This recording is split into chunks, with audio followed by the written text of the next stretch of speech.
سلام آقای مدیر، خانم مدیر، اصلا من خودم چرا به شما میگم؟ یکی از چیزایی که مشکل در ماها هست، ماهایی که بهمون میگن مدیر، اینه که خیلی ما انگشتمون به سمت دیگرانه. خیلی ما خودکارمون میچرخد برای اینکه دیگران رو ارزیابی کنیم، دیگران رو نقد کنیم، از دیگران تشکر کنیم. اصلا ما باید این کار رو در مورد خودمون بیشتر انجام بدیم. یادمون باشه کوچکترین غفلتی، کوچکترین چشم پوشی در زمینه مسئولیت خودمون منجر میشه که یک اتوبوس به ته دره برود.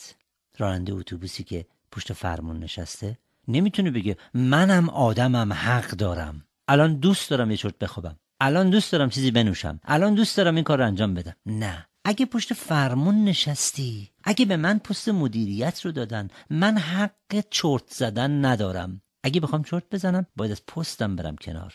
یعنی چی؟ یعنی اون راننده دیدید یه جانشین داره، یه کمک راننده داره. زمانی که من و شما نمیتونیم تو سازمان باشیم، قرار نیست سازمان تعطیل باشه. جانشین پروری یکی از ویژگی‌های مدیران توانمند هست، طوری که جانشینی رو پرورش میدن که اگر روزی خودشان نباشن، سازمان گاهی اوقات بهتر بچرخد تا زمانی که خودشان هستند.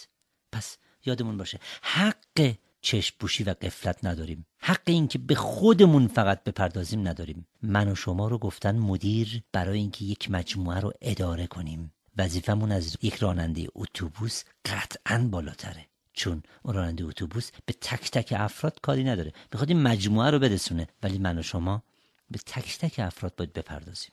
و لطف خدا بوده که فرمون این سازمان رو به من و شما دادن. چرا ناشکری میکنیم؟ چرا غفلت میکنیم؟